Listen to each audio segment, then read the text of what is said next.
Gimana kabarnya Pak? Alhamdulillah sehat. Alhamdulillah.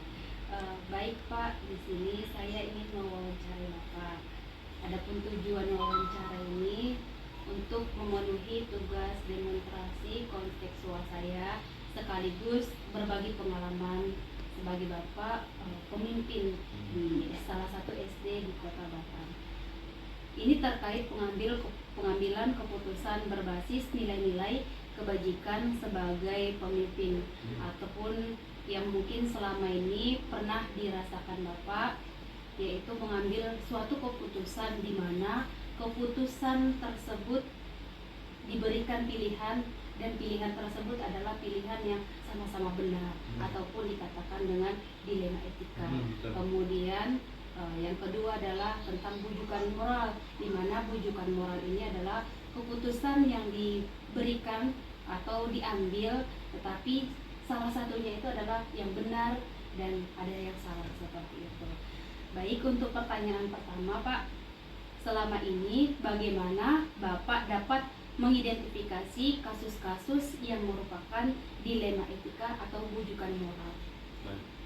Dari kasus-kasus di lapangan yang sudah pernah Bapak lalui gitu ya, seperti itu, tentunya mendapatkan informasi dulu nih dari kedua belah pihak gitu. Satu pihak ini seperti apa informasinya, pihak kedua seperti apa informasinya.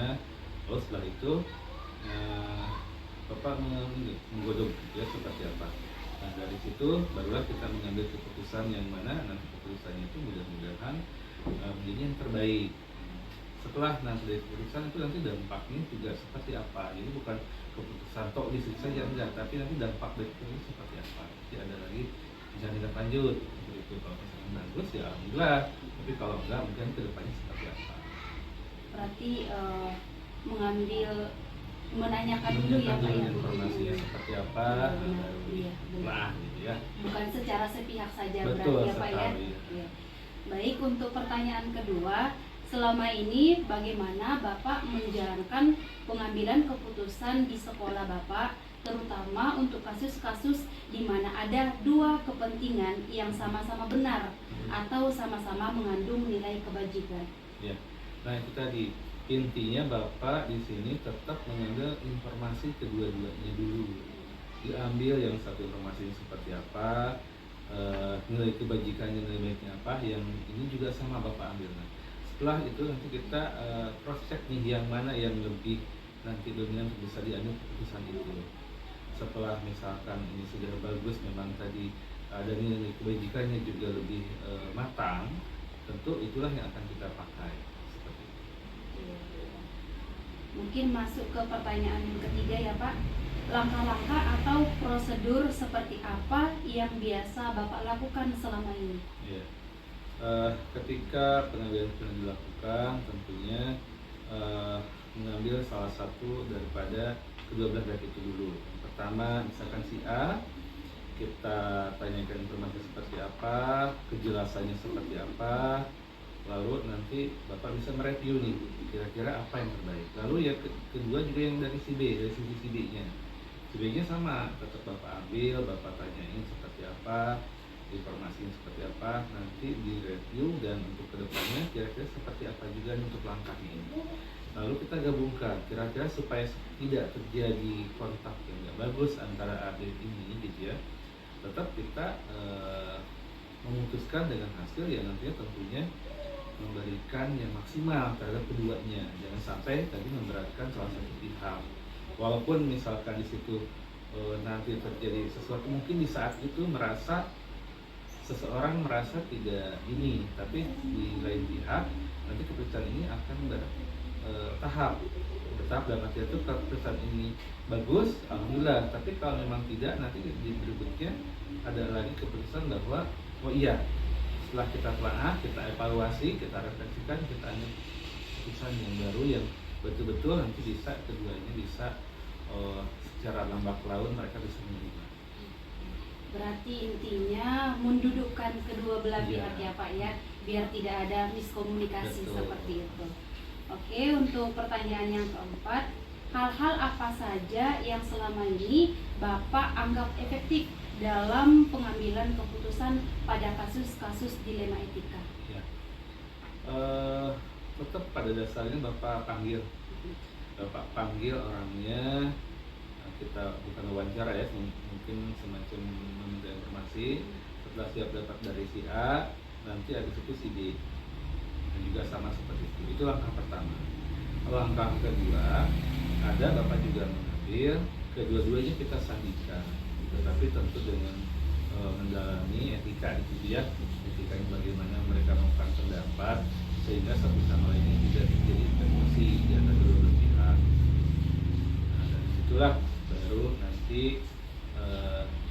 disinkronisasikan dengan aturan yang ada juga di situ. Jadi selama mereka juga tadi berselisih atau misalkan begitu, karena ada aturan, tengok ke aturan itu kira-kira apa yang menjadi membuat mereka berselisih nih dan melanggar yang mana. Nah di situ etika juga dipakai, cara menyampaikan tidak mungkin tadi dengan bernada tinggi, ataupun misalkan bapak juga lebih responsif terhadap kedua-duanya ya, tidak salah satu, sehingga mungkin ketika itu mereka bisa dihargai dan mereka bisa merasa oh iya saya juga masih tanggapin sama bapak, katakan gitu. Dan habis itu barulah keputusan itu menitik beratkan supaya tidak melanggar terhadap aturan yang telah dibuat. Untuk pertanyaan kelima, hal-hal apa saja yang selama ini merupakan tantangan dalam pengambilan keputusan pada kasus-kasus dilema etika? Ya, pada dasarnya ketika mengambil keputusan yang berat itu adalah ketika menghadapkan dua orang yang emosinya tinggi. Di situ yang harus kita betul-betul pahami.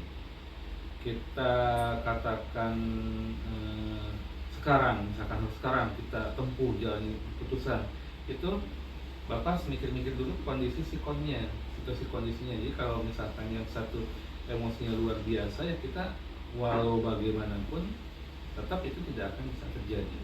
Jadi sikonnya seperti apa dulu nih. Kalau sikonnya memang masih bisa dikondisikan, hari itu juga kita langsung tancap dengan keputusan gitu ya, supaya tidak lama. Tapi kalau sikonnya di waktu itu memang yang ini panas, yang ini juga panas, mengkondisikan dulu Bapak, ini kira-kira bisa nggak? Kalau misalkan ya kalau kita paksakan tentu nanti tidak baik, justru malah makin menolak gitu apa yang kita inginkan. Walaupun secara tidak langsung mungkin dia di situ juga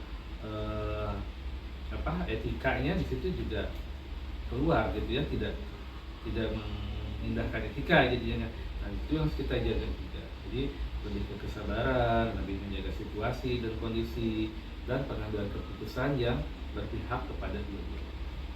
Berarti artinya kita paham emosi dari kedua belah pihak ya Pak ya, benar sekali. Kemudian untuk pertanyaan ke-6, apakah Bapak memiliki sebuah tata kala atau jadwal tertentu dalam sebuah penyelesaian kasus dilema etika? Apakah Bapak langsung menyelesaikan di tempat atau memiliki sebuah jadwal untuk menyelesaikannya? Bentuk atau prosedur seperti apa yang Bapak jalankan? Ya, tadi mengulang ke yang pertama, yang sebelumnya ya. Jadi ketika suatu permasalahan yang dilema etika ini sikonnya bisa hari itu, ya Bapak hari itu lanjutkan, dilaksanakan juga ya, seperti itu. Pemecahannya hari itu juga harus dapat nih, supaya tidak berlarut dan supaya nanti tidak mengulangi lagi gitu, seperti itu.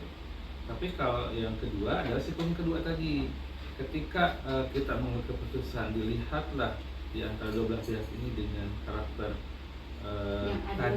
yang adem dulu. Kalau misalnya masih panas, Bapak lebih baik menjadwalkan kira-kira misalkan ini pagi nih suatu permasalahan. Nah, kalau memang bisa nanti siang, karena kita melihat dulu sikonnya nih kayaknya panas dua-duanya udah seperti itu. Kalaupun bisa diadukan pagi atau misalkan nggak bisa, terus jadi satu lain hal bisa. Tapi memang terjadwal, memang kita jadwalkan dan itu harus tetap kita ketemukan, supaya meskipun misalkan tetap kita hanya bilang jadwalkan siang gitu ya, tapi kalau kita tidak ketemukan tetap akan jadi masalah. Jadi memang ada jadwal yang kedua, tergantung situasi dan kondisi di lapangan. Intinya kita melihat atau Bapak melihat situasi dan kondisi. Kalau memang bukan hanya dilihat dari permasalahannya ya Pak ya, Hmm. berarti dari individunya juga Individu, seperti betul itu. sekali, ya. Oke, untuk yang pertanyaan ketujuh, adakah seseorang atau faktor-faktor apa yang selama ini mempermudah atau membantu Bapak dalam pengambilan keputusan dalam kasus-kasus dilema etika? Ya. Sejauh ini kalau untuk yang hal seperti itu memang Bapak langsung di tempat kalau memang tadi sesuai sikon. Terus yang kedua yang terjadwalkan tadi itu, dan itu pun sifatnya Bapak lebih apa ya, lebih nyaman tuh ya udah tiga cabang itu Bapak dan dua orang itu aja sudah.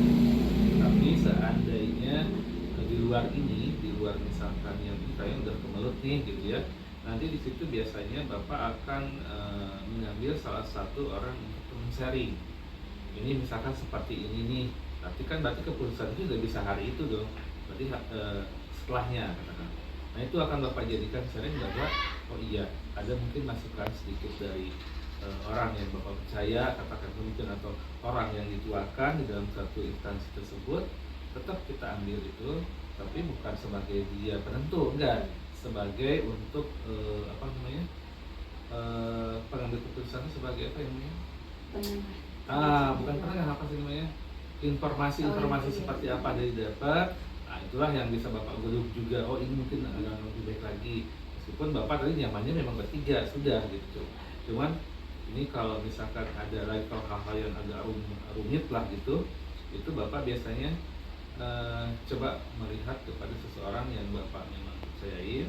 Yang keduanya adalah teman sharing atau yang mentuakan, dan yang ketiga tentu ke atas yang lebih dari Bapak lagi gitu. Kalau ini sudah mentok nih, tak bisa di Bapak juga udah ini gitu ya, keputusan juga ini, otomatis Bapak juga punya kesan nanti lari di keatasan. Itu kalau sudah langkah yang terakhir yang memang tidak bisa, tapi Bapak nyamannya bertiga dulu, diselesaikan baik tadi tidak terjadwal ataupun secara terjadwal. Intinya semaksimal mungkin Ya, Bapak dulu gitu. betul. Nah setelah itu kalau memang kiranya tidak bisa ataupun memerlukan orang lain, maka dipanggillah yang lebih dipercaya seperti ya Pak. Nah untuk pertanyaan terakhir Pak, dari semua hal yang telah disampaikan, pembelajaran apa yang dapat Bapak petik dari pengalaman Bapak dalam mengambil keputusan dilema etika? Yang Bapak ambil sampai dengan saat ini adalah yang pertama memang kesabaran dulu. Kesabaran kita dalam menengahi seseorang yang memuncak emosi di situ. Lalu yang kedua menekankan intonasi ya, sebagai penengah ini tidak boleh meninggi di situ. Jadi kalau udah meninggi nanti keduanya nanti makin meninggi. Dan yang ketiganya tentunya tidak berat sebelah, sehingga yang satu juga merasa terfasilitasi, yang berikutnya juga merasa terfasilitasi. Itu yang menjadi Bapak rasakan lah sampai saat sekarang. Berarti ada 3 poin ya Pak ya. Yang pertama itu tentang kesabaran. Ya. Kemudian nada bicara kita juga, karena walaupun sebenarnya kita yang di tengah gitu ya Pak ya, berarti kita juga harus mensituasikan nada bicara kita. Kemudian yang ketiga adalah tidak memihak sebelah seperti itu. Oke, luar biasa sekali ya Pak ya, atas berbagi pengalamannya bagaimana Bapak di sekolah mengambil keputusan tentang nilai-nilai kebajikan sebagai seorang pemimpin yang berkaitan dengan dilema etika dan bujukan moral. Mungkin itu saja Pak, Pak atas wawancaranya. Saya di sini selaku wawancara berterima kasih atas waktunya kepada Bapak. Apabila ada kata-kata saya salah, saya mohon maaf Pak. Baik. Terima kasih Pak. Assalamualaikum Pak. Waalaikumsalam warahmatullahi wabarakatuh.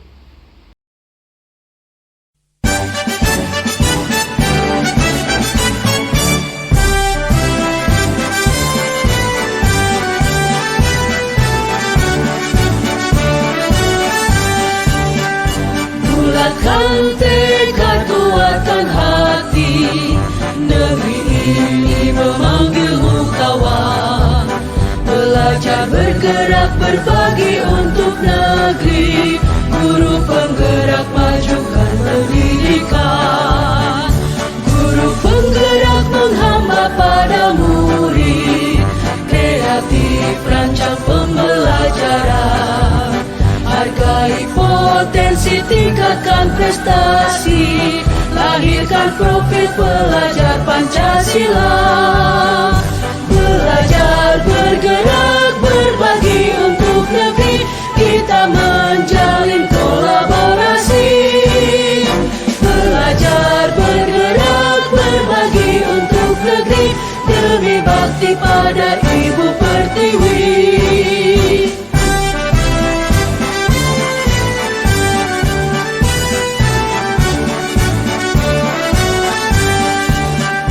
Bulatkan tekad, kuatkan hati, negeri ini memanggilmu kawan. Belajar bergerak berbagi untuk negeri, guru penggerak maju